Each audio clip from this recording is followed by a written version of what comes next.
हाँ जी, तो नमस्कार। तो आज हम अपने इस यूट्यूब चैनल में आपके साथ कुछ हड़प्पा सभ्यता का जो बिंदु है वो मैं आपके साथ साझा करने जा रहा हूँ। तो ये हड़प्पा सभ्यता का इतिहास का ये मेरा फर्स्ट पार्ट है, ठीक है। इसके बाद हम सेकंड पार्ट भी इस पे क्रिएट करेंगे, ठीक है। तो चलिए हम स्टार्ट करते हैं हड़प्पा सभ्यता का इतिहास। तो देखिए ओके, इस अनुच्छेद में हमने हड़प्पा सभ्यता का इतिहास विस्तार से बताया है। यह सिंधु घाटी सभ्यता का ही एक हिस्सा है। तो ये याद रखिए कि ये सिंधु घाटी का सभ्यता का ही हिस्सा है।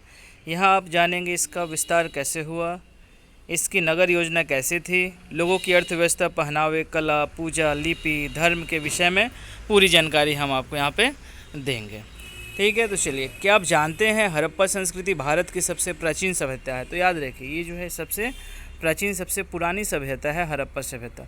हड़प्पा और मोहनजोदड़ो पंजाब के मोंटोगेमरी जिले पाकिस्तान में स्थित है। हड़प्पा सभ्यता वर्तमान शताब्दी के तीसरे दशक में मोहनजोदड़ो में आयोजित की गई थी। हड़प्पा का रहस्य बहुत ही अनोखा है। आइए हम लोग जानते हैं अब थोड़ी संस्कृति। सिंधु घाटी सभ्यता, Harappa, Mohenjodaro. Indus valley civilisation. Sindhu घाटी सभ्यता सिंधु नदी की घाटी का उल्लेख करती है। मोहनजोदड़ो सिंधु घाटी क्षेत्र अत्यंत व्यापक था। हड़प्पा और मोहनजोदड़ो की खुदाई करने से इसके सभ्यता के प्रमाण मिले हैं। अतः इस तरह विद्वानों ने इसे सिंधु घाटी की सभ्यता का नाम दिया है, क्योंकि यह क्षेत्र सिंधु और उसके सहायक नदियों के क्षेत्र में आता है, ठीक है। तो सिंधु घाटी की सभ्यता इसलिए नाम दिया गया क्योंकि वो सिंधु घाटी के क्षेत्र में आता है, ठीक है। पर बाद में रोपर, लोथल, कालीबंगा, वनमाली, रंगापुर आदि क्षेत्रों में भी इस सभ्यता के अवशेष मिले, जो सिंधु और उसकी सहायक नदियों के क्षेत्र से बाहर थे। सिंधु सभ्यता दुनिया की सबसे पुरानी संस्कृतियों में से एक थी। यह सभ्यता शहरी प्राकृतिक से संबंधित थी। अब देखिए, अब हम लोग देखेंगे expansion of Harappa civilisation, Harappa सभ्यता का विस्तार। हड़प्पा सभ्यता एक नगरीय संगठन था, जहाँ कुछ चिन्हों के दौरान 7 भिन्नता पाई गई। मोहनजोदड़ो के विनाश के दौरान हड़प्पा सभ्यता ने मोहनजोदड़ो के शहर को पुनः निर्माण किया। उस समय हड़प्पा सभ्यता शहरी जीवन की प्रगति पर आधारित थी। तो ये जो शहरी जो करण है या शहरी वाला जो जीवन है, यह हड़प्पा सभ्यता के ही समय से चलती आ रही है।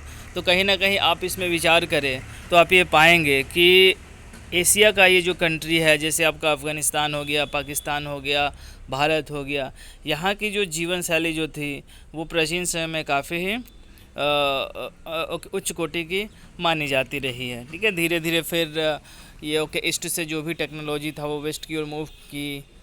तो क्योंकि इससे हड़प्पा सभ्यता से ये चीज़ लगता है कि हम लोग पहले से ही आप इसमें जानेंगे हड़प्पा सभ्यता में कि घरों की जो डिज़ाइन थी या जो नगर का जो कंस्ट्रक्शन था वो काफ़ी ही उच्च क्वालिटी की थी। हड़प्पा सभ्यता की नगर देखिए, हम लोग अभी यहाँ पे देखेंगे कि हड़प्पा सभ्यता की नगर योजना, ठीक है। Town planning of Harappa civilisation, ठीक है। हड़प्पा के लोग का जीवन बहुत ही सुखद और शांतिपूर्ण था, और ये ऐसा माना जाता है कि शांतिपूर्ण था इसलिए क्योंकि हड़प्पा सभ्यता में अभी तक कुछ वैसे जैसे कि हथियार वगैरह नहीं पाया गया है। तो जब हथियार नहीं पाया गया है तो ऐसा माना जाता है कि उस समय जो लड़ाई युद्ध भी कुछ ऐसी नहीं होती होगी। इसका मतलब कि वो काफ़ी शांतिपूर्ण और सुखद था, क्योंकि जब युद्ध होती है तभी जो ज़िंदगी जो होती है वो शांतिपूर्ण और सुखद नहीं हो पाती है, क्योंकि सभी एक होड़ में लगे होते हैं अपने आप को शक्तिशाली बताने के चक्कर में। और उस चक्कर में क्या होता है कि जो शांतिपूर्ण होती है वो धूमिल हो जाती है, लोग आपस में लड़ते झगड़ते हैं और सुख भी जो है वो काफ़ी हमसे दूर चली जाती है। हड़प्पा समुदाय ग्रामीण इलाकों में रहता था।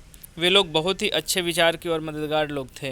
वे बिल्कुल भी खतरनाक नहीं थे। तो वो खतरनाक नहीं थे क्योंकि उनके पास कुछ वैसे हथियार वगैरह वो ना ही बनाते थे, और शायद हो सकता था कि उस समय वो टेक्नोलॉजी भी नहीं होगा हथियार वगैरह बनाने का। जिन बड़े शहरों के घरों में लोग रहते थे वे घर 5 फुट की लंबाई और 97 फुट की चौड़ाई के हुआ करते थे। उनके भवन में 2 कमरे वाले घर होते थे। हड़प्पा सभ्यता के शहरों को बहुत अच्छी योजना और बड़ी खूबसूरती से बनाया गया था। सड़क के दोनों किनारों पर पंक्तियां में घर बनाए गए थे। देखिए आजकल आप भारत में देखते होंगे कि जैसे चंडीगढ़ वगैरह हो गया वो प्लांट टाउन है, जमशेदपुर है वो प्लांट टाउन है। तो अब जाकर हम लोग यहाँ पे प्लांट टाउन बनाते हैं। बाकी काफ़ी सारे कस्बे ऐसे हैं जहाँ पे बस घर को कैसे भी बना दिया गया, रोड का कोई ठीक नहीं है, नाली का कोई ठीक नहीं है।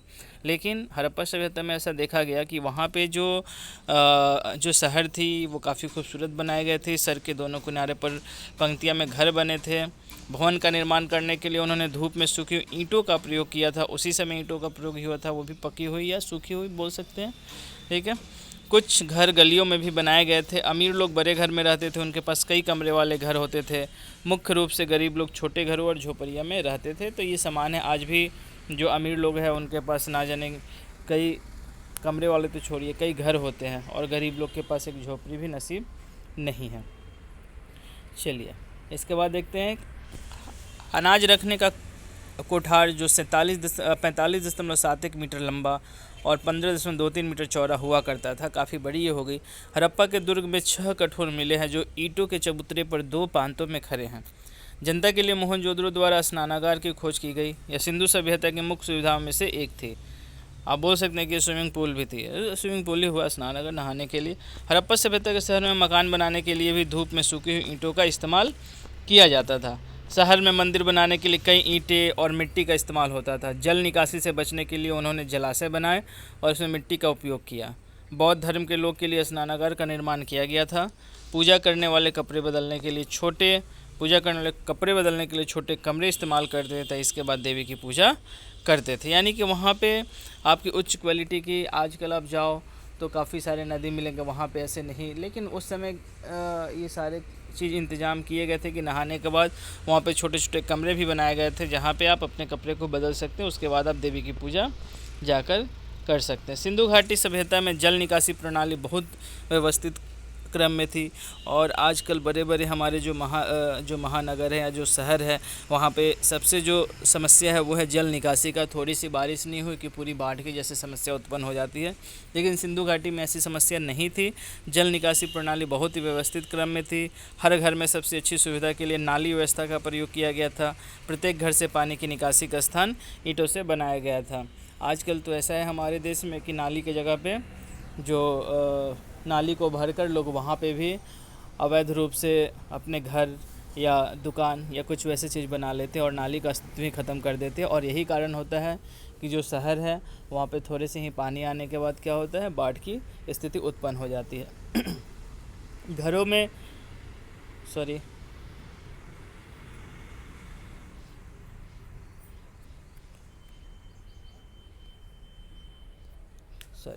घरों में पानी का उपयोग करने के बाद पानी बहकर नाली में जाता था। पानी की निकासी के लिए नालियाँ बनाई गई थी।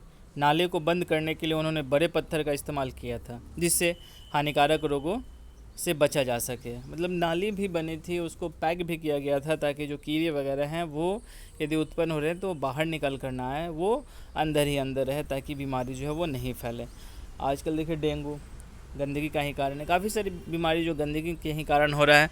तो पहले नाली के साथ साथ गंदगी का भी ख्याल रखा गया था कि नाली तो है ही लेकिन कीड़े जो उत्पन्न होते हैं वो घर के अंदर ना जाए ताकि हानिकारक रोग से बचा जा सके। नालियों को सड़क के भूमिगत मैदान के किनारे बनाया गया था।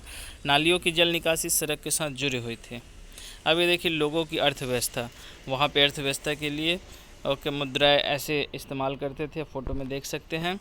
हड़प्पा सभ्यता की अर्थव्यवस्था व्यापार पर निर्भर करती थी। तो याद रखिए कि उनका जो मेन जो था वो क्या था, बिजनेस था, ठीक है, वो व्यापार करते थे। हड़प्पा की प्रगति का मुख्य कारण परिवहन व्यापार था। परिवहन प्रौद्योगिकी के प्रमुख अग्रमियों ने हड़प्पा के लोगों के लिए सहायता भी की थी। वे व्यापार के लिए बैलगाड़ी और नाव का इस्तेमाल करते थे और यही परिवहन का मुख्य स्रोत था। बैल चालित गाड़ियाँ दक्षिण एशिया की पहचान थी। वे नौकाओं और बैलगाड़ियों के उपयोग करके व्यापार करते थे। अधिकांश नौका छोटे और समतल तल की बनी थी और नाविक के द्वारा संचालित होती थी, जिसको आज भी सिंधु नदी पर देखा जा सकता है, ठीक है। तो सिंधु नदी के पास आज भी आप जाइएगा तो वहाँ पे आपको छोटे छोटे नौकाएं दिखेंगी और वो आजकल टूरिस्ट प्लेस बन चुका है, ठीक है। तो अब वहाँ पे आज भी वो सब चीज़ चल रहा है। अब देखिए हड़प्पा का पहनावा, हड़प्पा ड्रेसिंग क्या था। हड़प्पा के लोग कॉटन और ऊन से बने कपड़ों की पोशाक पहनते थे।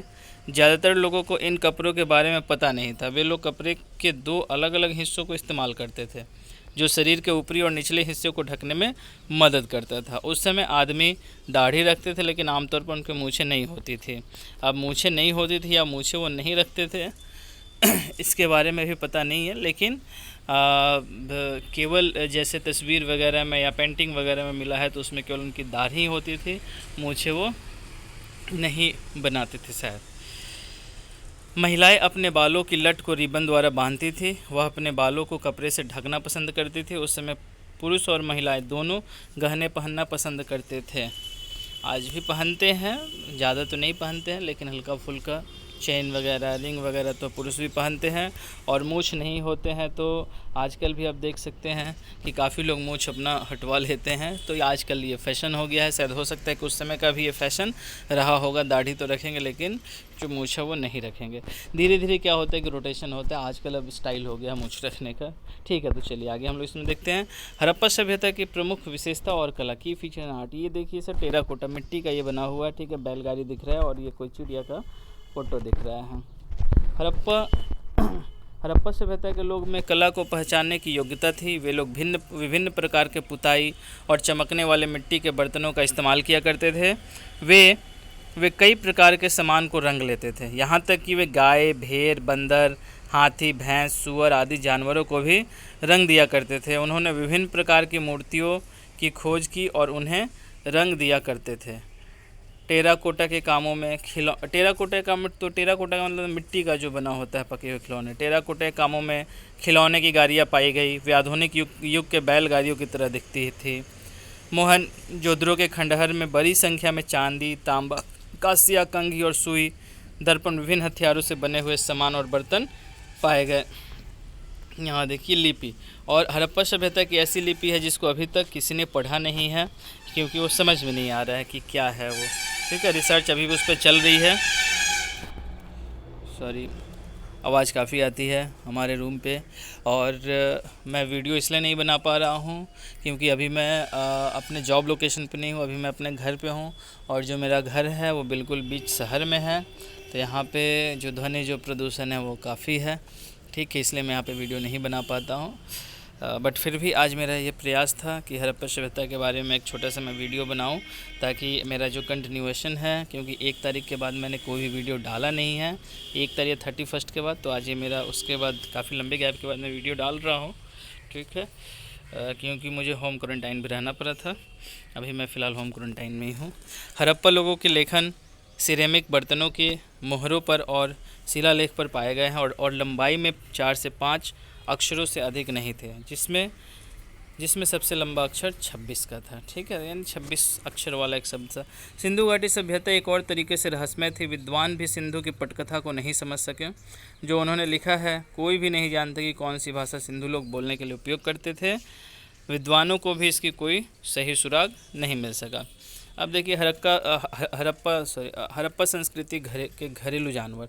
तो ये क्वेश्चन में पूछा जाता है कभी कभी कि 4 ऑप्शन दे देगा, इसमें से कौन सा जानवर हड़प्पा सभ्यता में था या नहीं था। तो वो आपको याद रखना होगा कि घरेलू पशु जैसे गाय, सुअर, भैंस, गाय, काऊ, सुअर, पिग, भैंस, बफेलो, कुत्ते, डॉग और मेमने, मतलब गोट, को विद्वानों के लेखन में संदर्भ में किया गया, यानी ये सब उस समय पाए जाते थे। इसके अलावा जो है वो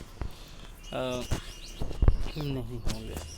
ठीक है, अब यहाँ पे आगे देखिए हड़प्पा संस्कृति के लोगों का भोजन, फूड एंड एग्रीकल्चर। धान की खोज में हड़प्पा मुख्य रूप से कृषि का स्थान था। हड़प्पा लोगों का मुख्य भोजन मुख्यतः गेहूँ, जौ और बादाम था। हड़प्पा सभ्यता का धर्म, रिलीजन ऑफ सिविलाइजेशन। मोहनजोदड़ो और हड़प्पा में कोई मंदिर और देवता की छवि नहीं थी।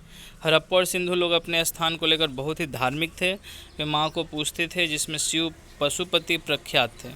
वे लिंग और वृक्ष, सांप, पशु आदि की पूजा भी करते थे। हड़प्पा सभ्यता के लोग के गहने, पीपुल ऑफ हड़प्पा सिविलाइजेशन। यहाँ पे पीपुल नहीं होना चाहिए था, इंग्लिश में थोड़ा सा गड़बड़ है। यहाँ पे ऑर्नामेंट्स ऑफ हड़प्पा सिविलाइजेशन, या ठीक है, आप समझ सकते हैं, ठीक है ना। हड़प्पा सिविलाइजेशन लोगों के गहने के बारे में हम लोग यहाँ पे देखेंगे। तो जैसा मैंने आपको पहले पढ़ाया था कि पुरुष और महिला दोनों ही पहनते थे, यहाँ पे देखते हैं हड़प्पा और सिंधु के गहने सोने और अन्य धातुओं द्वारा बनाए गए थे। गहनों में मुलायम धातुओं का प्रयोग किया गया था। महिलाएं सोने के गहने का इस्तेमाल उसी पत्थर के टुकड़े के साथ करती थी जिस प्रकार के रंग के वो कपड़े पहनती थी। तो मैचिंग का जो ट्रेड था वो पहले से भी चल रहा था, ठीक है, कि मैचिंग आज भी आप देखते हैं, मैचिंग जिस कलर का गहना हो उस कलर का कपड़ा हो, या सभी मैचिंग ही देखकर पहनते हैं, ठीक है। तो आज ये मेरा पार्ट 1 है हड़प्पा सिविलाइजेशन का। आज मैं यहीं पे इसको रोकता हूँ, ठीक है। नेक्स्ट पार्ट में बहुत जल्दी आपके सामने लाने की कोशिश करूँगा, जिसमें हम लोग इसको थोड़ा डीप से और थोड़ा जो फैक्ट है, डेट वगैरह, वो सब जानेंगे, ठीक है। और बस ये मेरा आज ये इंट्रोडक्शन क्लास था हड़प्पा सिविलाइजेशन का, ठीक है। तो आप मेरे यूट्यूब चैनल के साथ बने रहें। यदि मेरा वीडियो आपको अच्छा लग रहा है तो आप शेयर करें, लाइक करें, कमेंट करें। धन्यवाद। जय हिंद, जय भारत।